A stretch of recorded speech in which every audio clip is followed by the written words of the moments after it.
Kami tahu Engkau ada di tengah-tengah kami Tuhan.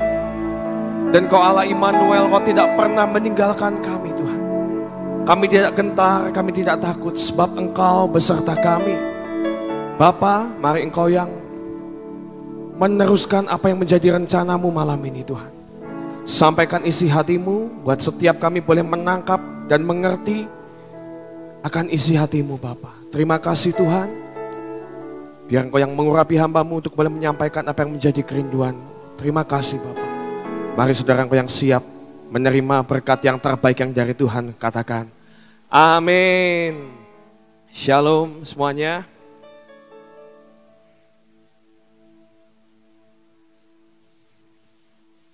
Ya.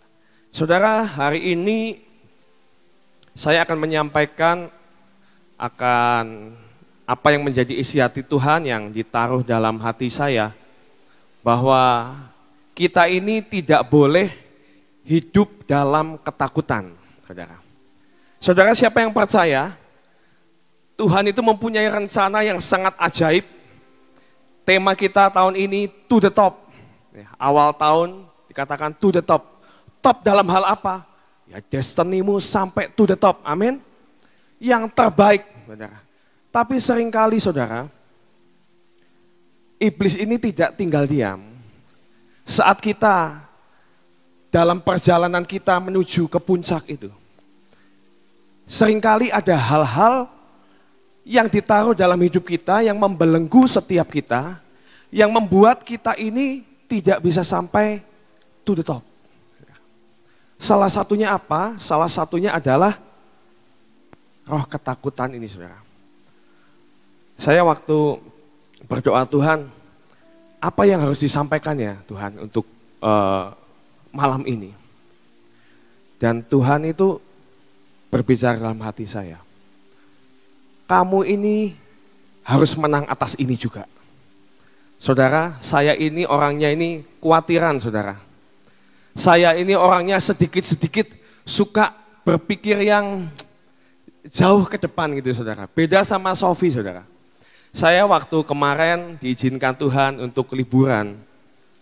Kita pergi ke namanya Disneyland, saudara. Saya ini kalau yang namanya ke Dufan, ke Disneyland, itu saya ini cuma seneng menikmati suasananya aja, saudara.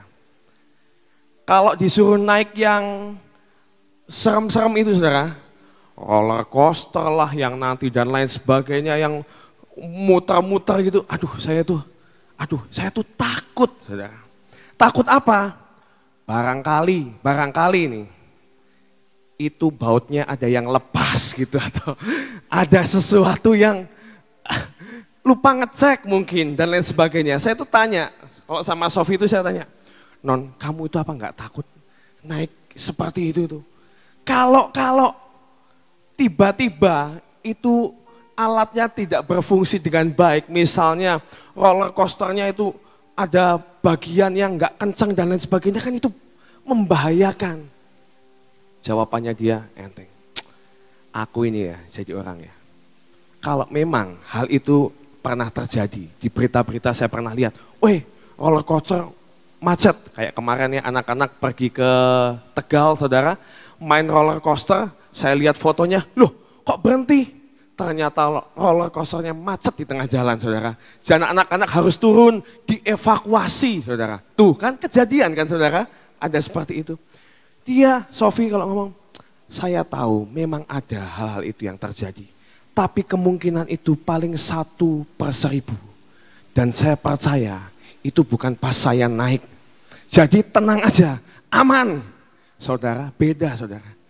Kalau saya, barangkali ada yang namanya kekhawatiran, ketakutan itu tuh ada. Waktu saya nyampein, itu bukan cuman kamu nak. Banyak di antara kita, bahkan banyak di antara orang percaya, orang Kristen itu orang percaya kan? Tapi banyak yang mengalami kekhawatiran dan ketakutan. Dan ini seringkali menghalangi kita dan menghambat kita untuk kita boleh menikmati apa yang Tuhan sediakan, saudara. Kita ini nggak bisa sampai puncak, nggak bisa pol, karena apa? Saat Tuhan bawa naik sedikit, Kita berkata, cukup Tuhan, cukup Tuhan. Rasanya kalau dibawa naik lebih lagi, aduh takut ketinggian saya ini, takut. Nah saudara, banyak hal yang merugikan, yang membuat kita rugi kalau kita ini mengalami dan mempunyai yang namanya hidup dalam ketakutan. Saudara, dalam 2 Timotius 1 ayat 7 kita mau baca bersama-sama. Ini kebenarannya saudara. Sebab Allah memberikan kepada kita bukan roh ketakutan, melainkan roh yang membangkitkan kekuatan, kasih dan ketertiban saudara. Saat kita hidup dalam ketakutan, banyak hal yang hilang atau tidak bisa kita nikmati saudara. Ini kita harus tahu saudara. Dan yang namanya roh kekhawatiran, roh ketakutan ini bisa datang itu tidak kenal waktu saudara. Tiba-tiba. Dulu waktu musim pandemi saudara. Kalau kita batuk kira-kira saat kita naik lift. Tiba-tiba ada yang batuk. Itu saudara perasaannya seperti apa? Saya percaya semua kita mengalami hal itu kan saudara. Ada yang batuk langsung aduh jangan sampai saya kena. Jangan sampai saya kena. Udah keluar dari lift, pulang di rumah.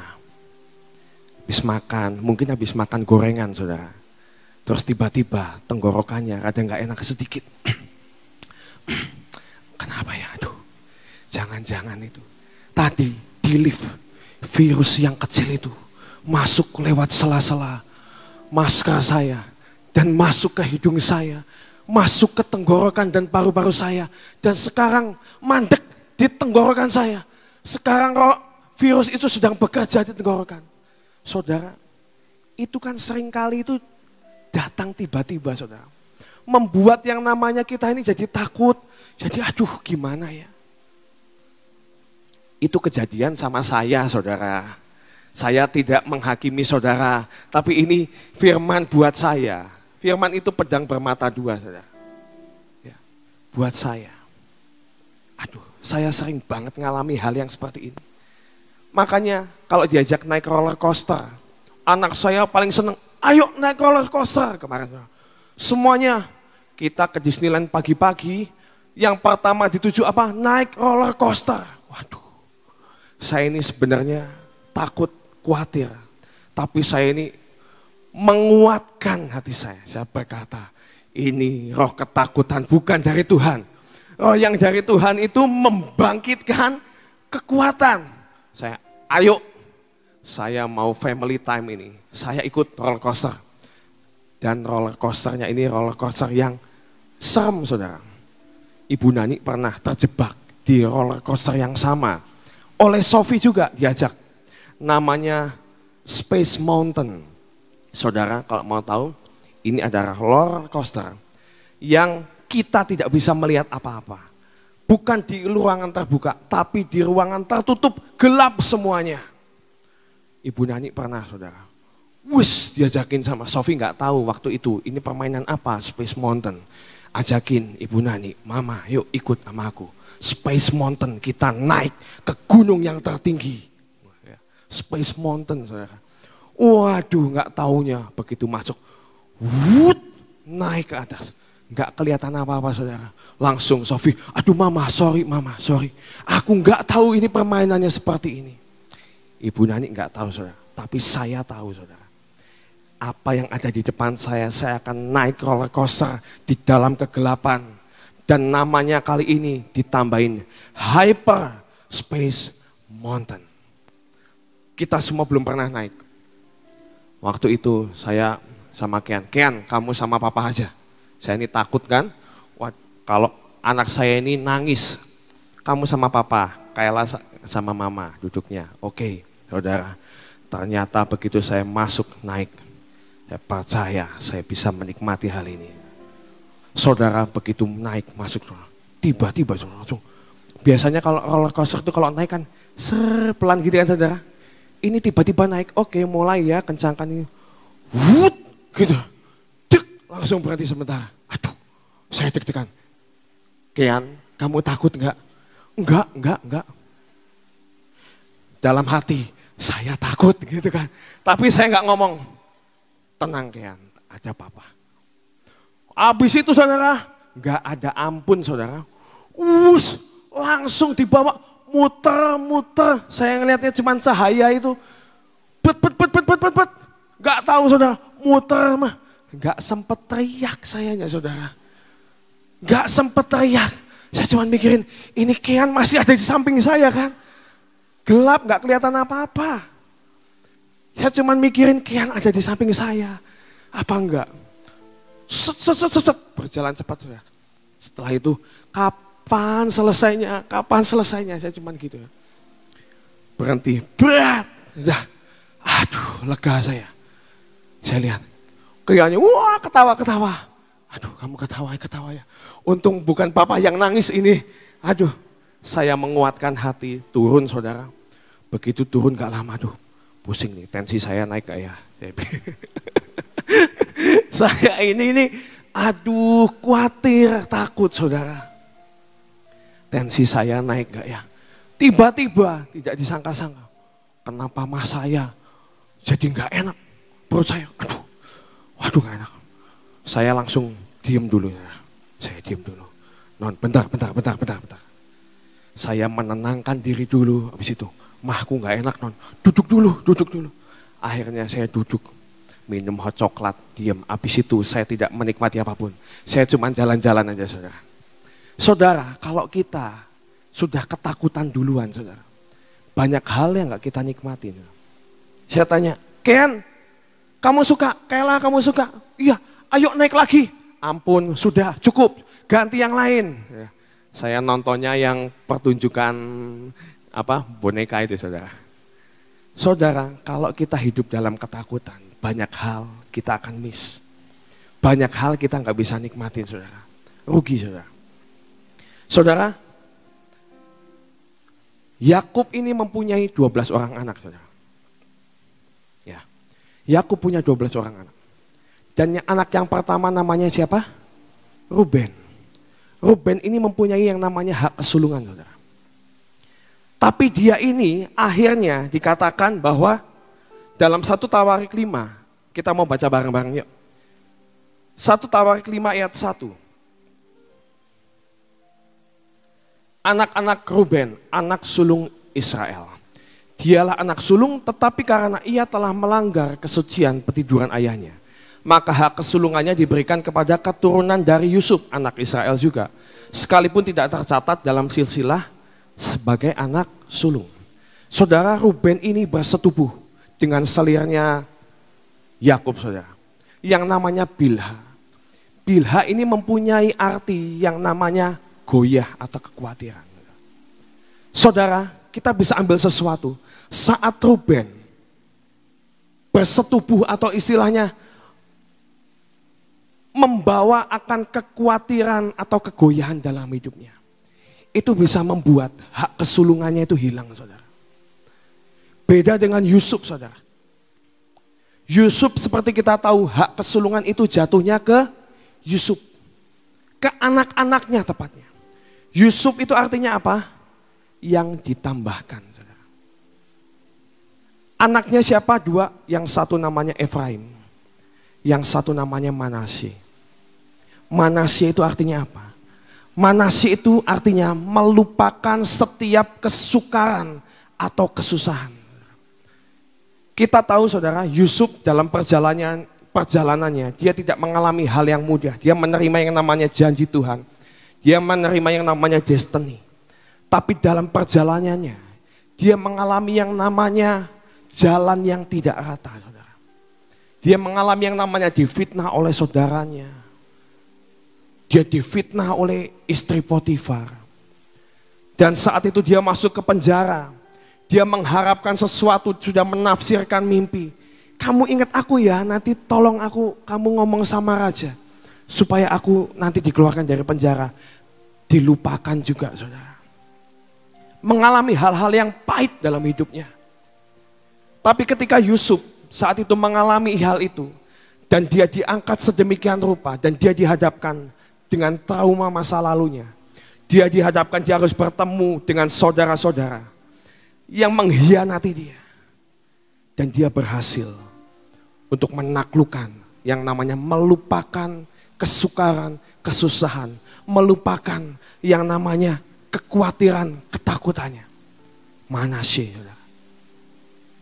dia dibawa mendapat hak kesulungan itu. Saudara, saat kita berusaha, saat kita hidup tidak dalam ketakutan, dan kita berusaha untuk melepaskan semua belenggu-belenggu ini. Dan yang satu lagi saudara, Efraim artinya apa? Menjadi berbuah. Artinya apa? Kita memikirkan, jangan memikirkan hal-hal yang di luar apa ya? Yang Tuhan rencanakan. Kita tahu rencana Tuhan yang terbaik, tapi seringkali kita memodifikasi di pikiran kita. Aduh, nanti kalau aku melakukan hal ini, nanti yang aku lakukan, aku akan menemui kesusahan ini, aku akan menemui ini. Saudara, jangan pikirin itu. Yang harus pikirkan kita apa? Kita harus menjadi berbuah. Saat kita mendapatkan sebuah mandat misalnya saudara, kita disuruh, ayo kita harus menjadi berkat di pulau-pulau misalnya. Kita disuruh, ayo bangun pasukan di Sulawesi. Kalau kita memikirkannya, cuman aduh repot banget, saya harus meninggalkan pekerjaan saya. Di sana saya nggak ada yang kenal, saya harus nemuin ini, aduh repot banget, susah, males, ribet, keluar uangnya banyak, aduh keluar tenaga dan lain sebagainya. Kalau kita memikirkan itu, kita tidak akan sampai kepada destiny. Tapi kalau kita, pikiran kita ngomong, aku mau menjadi berbuah, aku mau menjadi berkat. Kita nggak mikirin yang susah-susah, pokoknya aku jalan dulu ke sana. Nanti Tuhan akan pertemukan dan menetapkan setiap langkahku. Saudara, itu yang harus kita lakukan supaya kita bisa mencapai to the top. Kita bisa mencapai yang namanya puncak destiny, saudara. Nah saudara, kita mau belajar hari ini untuk kita ini hidup tidak dalam ketakutan. Kita mau belajar dari seorang tokoh yang bahkan sekelas Musa, dia hampir terpotong saudara destiny-nya. Gak sampai. Saudara, Musa ini dikatakan di sini destiny-nya terkubur selama 40 tahun. Dia lari dan bersembunyi dari Mesir menjadi gembala domba. Saudara, hal ini terjadi saat apa? Saya tahu sebenarnya Musa ini tahu Tuhan itu menaruh sesuatu di hatinya.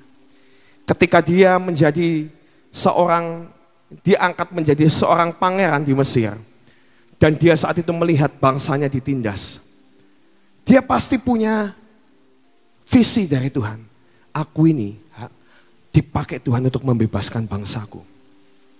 Tapi saat itu dia melakukannya bukan dengan cara Tuhan, tapi dengan cara sendiri.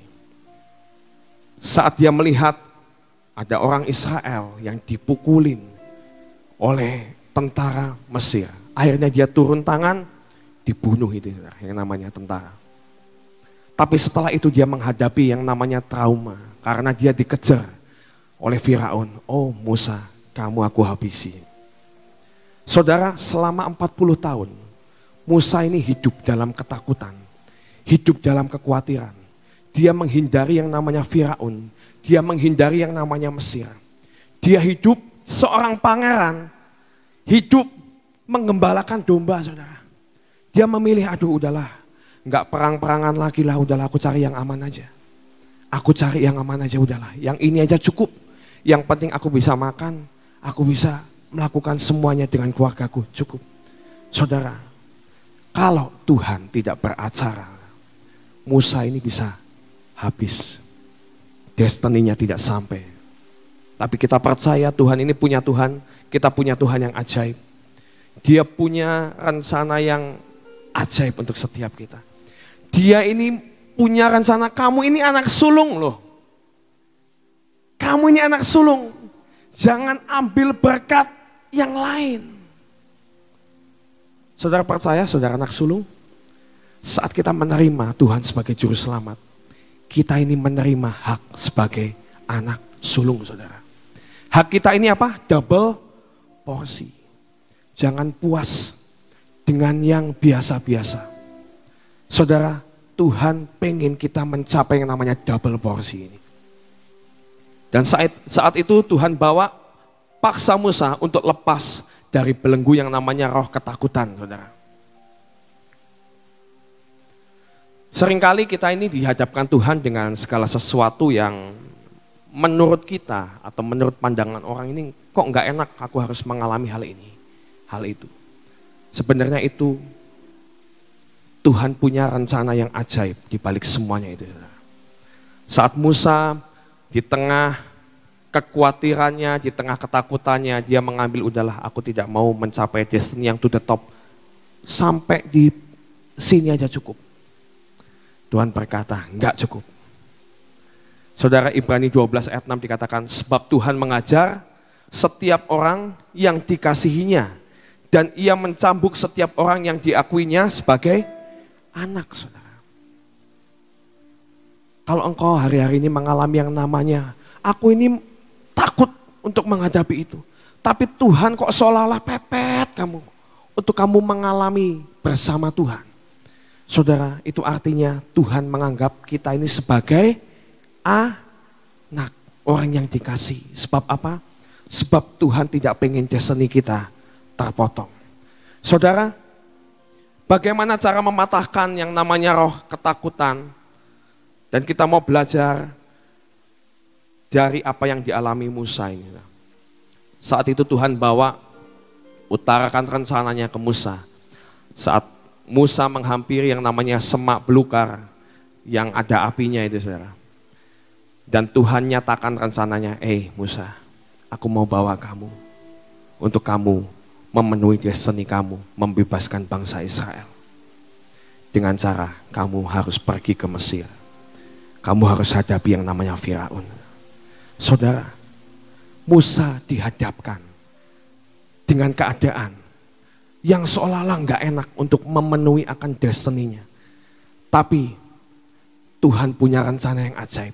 Dia ajari Musa. Musa masih nggak mau. Aduh Tuhan, kamu ini apa nggak salah? Aku ini nggak bisa ngomong. Aduh, udahlah, jangan saya. Dalam Keluaran 4 ayat 1. Setelah Tuhan mengutarakan skenario-nya. Dan di sini dikatakan, lalu saud Musa, bagaimana jika mereka tidak percaya kepadaku dan tidak mendengarkan perkataanku, melainkan berkata Tuhan tidak menampakkan diri kepadamu. Saudara, ini yang sering terjadi, saudara. Kita ini belum menghadapi sesuatu. Tuhan ini sudah membukakan sebuah film. Ini loh yang akan kamu alami ini seperti ini Musa. Nanti kamu akan melakukan yang namanya sulap istilahnya di depan Firaun. Dan kamu akan membuat dia menjadi percaya dan kamu akan membawa bangsa ini pergi ke padang gurun menyembah Tuhan dan lain sebagainya. Detail, saudara. Musa masih mikirnya yang negatifnya. Rencana Tuhan sudah dinyatakan dengan ajaib. Tuhan sudah hadir di depan mukanya, saudara. Dan sudah menjelaskan semuanya, tetap dianya overthinking. Tuhan, gimana kalau bangsa ini nggak percaya kepadaku? Kita ini seringnya, what if? Bagaimana jika tidak sesuai rencana? Kekhawatiran itu mulai membisikkan di telinga kita dan masuk dalam pikiran kita. Bagaimana kalau ini? Bagaimana kalau ini? Saudara, sering saudara yang namanya roh kekhawatiran itu masuk seperti itu. Tapi kita harus berkata, aku tidak mau mendengarkan bisikan yang bukan dari Tuhan. Aku cuma mau mendengarkan perkataan Tuhan. Saudara, saat dibisikin itu, dan Tuhan berkata, tidak akan terjadi. Tuhan tidak menjawab loh, katakan. Ayat yang kedua, nggak dijawab. Gimana Tuhan kalau ini bangsa Israel tidak percaya kepadaku? Tuhan, mungkin Tuhannya kalau ngomong, kamu ini udah dikasih tahu, masih aja tanya-tanya. Itu tidak ada di skenarioku. Katakan gimana? Tuhan berfirman kepadanya, apa yang ada di tanganmu itu? Jawab Musa apa? Tongkat. Saudara, saat kita berkata, what if, bagaimana jika, Tuhan cuma berkata, what is in your hand, dikatakan di bahasa Inggris. What if, Tuhan berkata apa? What is. Kamu gak usah mikirin jauh, Kamu lihat, what is in your hand, apa yang ada di tanganmu. Saudara, mungkin banyak dari kita, dari tahun kemarin, semua prediksi berkata bahwa tahun-tahun mendatang tidak akan menjadi tahun yang lebih baik. Bahkan semuanya akan menjadi tidak baik. Ekonomi dunia, moral manusia, semuanya. Kita menjadi takut. Bahkan kita ngomong, aduh saya hidup dengan kondisi yang seperti ini aja. Sudah perlu yang namanya perjuangan. Untuk bayar sekolah anak aja sudah perlu perjuangan. Untuk besok makan apa aja saya perlu perjuangan. Mungkin ada yang berkata kontrakan bulan depan habis. Belum ada uang. Bagaimana kalau kondisinya lebih buruk dari ini? Banyak yang mengalami yang namanya ketakutan. Tapi Tuhan berkata, what is in your hand? Tuhan berkata, apa yang ada padamu? Bukankah Tuhan saat membuat mujizat 5 roti 2 ikan, dia juga berkata, apa yang ada padamu? Hari ini Tuhan juga mau berkata, apa yang ada padamu? Saat Musa berkata, cuman tongkat ini Tuhan. Saya tidak bawa pedang, saya tidak bawa panah, saya tidak bawa kereta berkuda, saya tidak bawa pasukan. Saya cuman punya tongkat.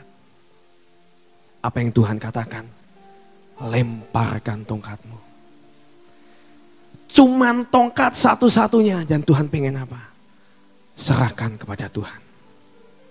Kalau mungkin engkau mengalami yang namanya ketakutan, kekhawatiran, mungkin engkau divonis dengan yang namanya sakit yang mungkin tidak bisa disembuhkan. Mungkin hari ini engkau divonis sesuatu yang, itu seperti petir yang menyambar hidupmu. Mungkin engkau berkata, Tuhan, ini adalah pegangan terakhirku. Tapi hari ini Tuhan berkata, what is in your hand? Cuman ini Tuhan. Dan Tuhan berkata, jangan dipegang kalau cuman itu. Lemparkan. Artinya apa? Serahkan kepada Tuhan. Dan saat Musa melempar yang namanya tongkat itu, tiba-tiba Tuhan membuat sebuah keajaiban. Tongkat itu menjadi seekor ular. Dan Tuhan berkata, ambil, pegang ekornya. Jadi tongkat lagi. Saudara, mungkin kau hanya punya satu pengharapan yang mungkin kecil banget. Hari ini engkau, aku ini gak ada harapan deh. Saudara, hari ini Tuhan berkata, lemparkan tongkatmu. Tongkat yang sama, saudara. Ketika Tuhan diurapi oleh Tuhan dan Tuhan bersama dengan kita. Dan Tuhan berkata, lemparkan tongkatmu. Itu menjadi sebuah ular. Dan saat Tuhan berkata, saat bangsa Israel, aku haus, gak ada air di padang gurun.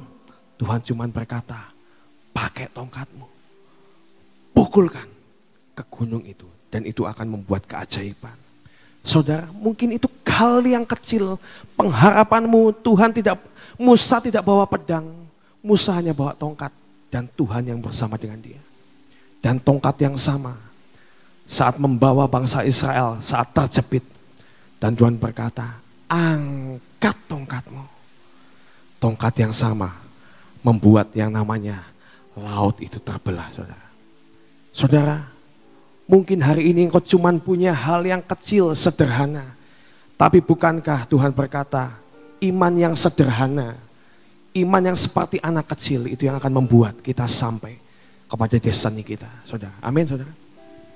Saudara, saya mau tutup dengan sebuah kesaksian. Kemarin waktu saya mendampingi teman-teman dari Frankie Kuncoro dan tim pemain musik, waktu itu kita makan, saudara. Waktu itu kita makan pagi dan ada salah satu gitaris sharing sama kita. Kok aku ini diingatkan sesuatu waktu sampai ke tempat ini. Jadi waktu itu dia tuh pernah datang ke tempat ini, saudara. Pelayanan bersama dengan Ed Watson. Mungkin dari kita nggak banyak yang taunya cuma Ed Watson, nggak tahu gitarisnya ternyata sama, saudara. Dia ngalami, oh aku ingat, waktu itu aku datang bersama Ko Edward, saya datang ke tempat ini. Dan waktu saya datang ke tempat ini, dia ngomong, saya ini belum terlalu ngeh banget. Saya ini pernah ke tempat ini atau yang mana gitu. Tapi saudara, ada satu hal. Waktu itu dia ini, waktu latihan musik tempat ini, dia mau kencing. Dia tanya, WC di mana? Oh, ada di belakang situ. Saudara, dia masuk ke belakang, ke WC. Dan saudara tahu, yang ajaib dan saya rasa tidak pernah ditemukan di WC gereja manapun. Kalau saudara sedang kencing, ya, apa yang saudara lihat pertama kali? Di WC saudara. Ada ayat saudara. Ada ayat. Yang di WC wanita saya belum pernah masuk, pasti ada, saya percaya ada. Mungkin Pak Gideon mungkin yang nempel. Ada ayatnya saudara. Dan dia ngomong, saya itu sebenarnya datang waktu itu, saya itu kondisi mau nikah. Dan saya ini nggak punya biaya, nggak punya uang. Saya ini lagi stres, melayani Tuhan, lagi stres. Waktu itu ada undangan dari Ed Watson, ayo kamu ikut saya, ya udah. Siapa tahu ini saya dapat berkat.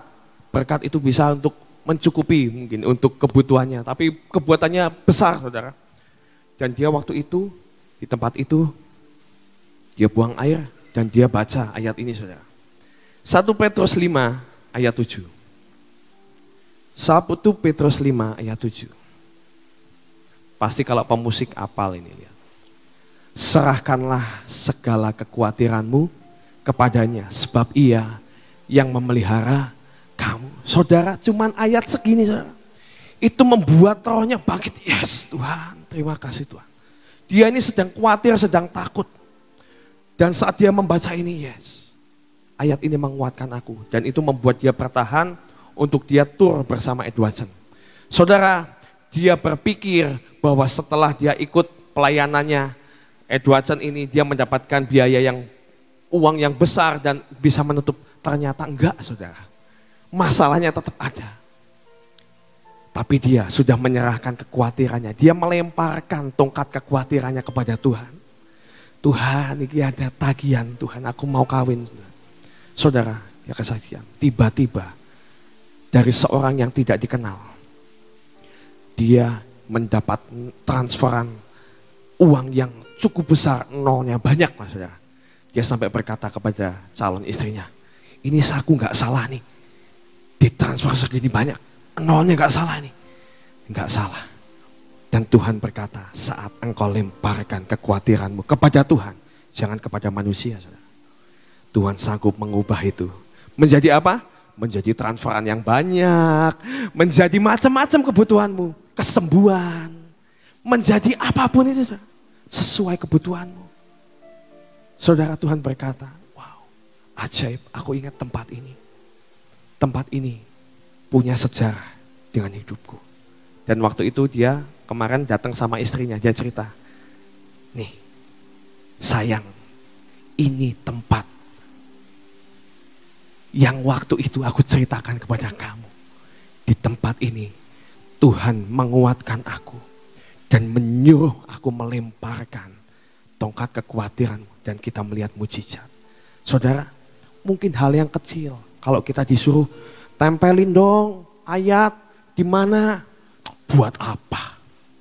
Nempelin ayat di tempat yang siapa yang mau lihat, siapa yang baca. Ini buktinya saudara. Di WC tulisan yang sederhana bisa mengubahkan dan membawa Tuhan dipermuliakan lewat hidupnya. Saudara, saudara tapi juga ingat ayat 8, sadar dan berjaga-jaga. Lawanlah si iblis berjalan keliling sama seperti singa yang mengaum-ngaum dan mencari orang yang dapat ditelannya.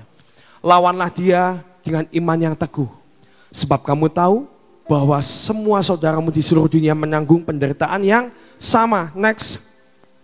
Dan Allah sumber segala kasih karunia yang telah memanggil kamu dalam Kristus kepada kemuliaan yang kekal, akan melengkapi, meneguhkan, dan menguatkan, dan mengokohkan kamu sesudah kamu menderita sekian lamanya. Saudara, Tuhan rindu kita mencapai to the top. Tuhan rindu kita mencapai yang namanya double portion. Kita adalah anak sulung, katakan ke kiri kananmu. Kita adalah anak sulung. Berkatku adalah double porsi. Tidak sampai di sini. Tuhan belum selesai. Amin saudara. Kita perlu Tuhan di setiap langkah kita. Kita perlu Tuhan, kita perlu Tuhan. Mari saudara, saya mau undang semuanya bangkit berdiri. Ini lagu sangat memberkati saudara. Saat kemarin dinyanyikan setiap jam ya Tuhan, Engkau yang menuntun langkahku.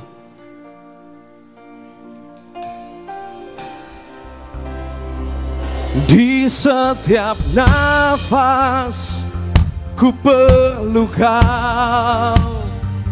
Di setiap langkah ku perlu Kau. Di terik dan hujan ku perlu Kau.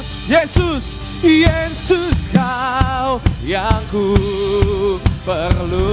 Di setiap nafas, di setiap nafas ku perlu Kau.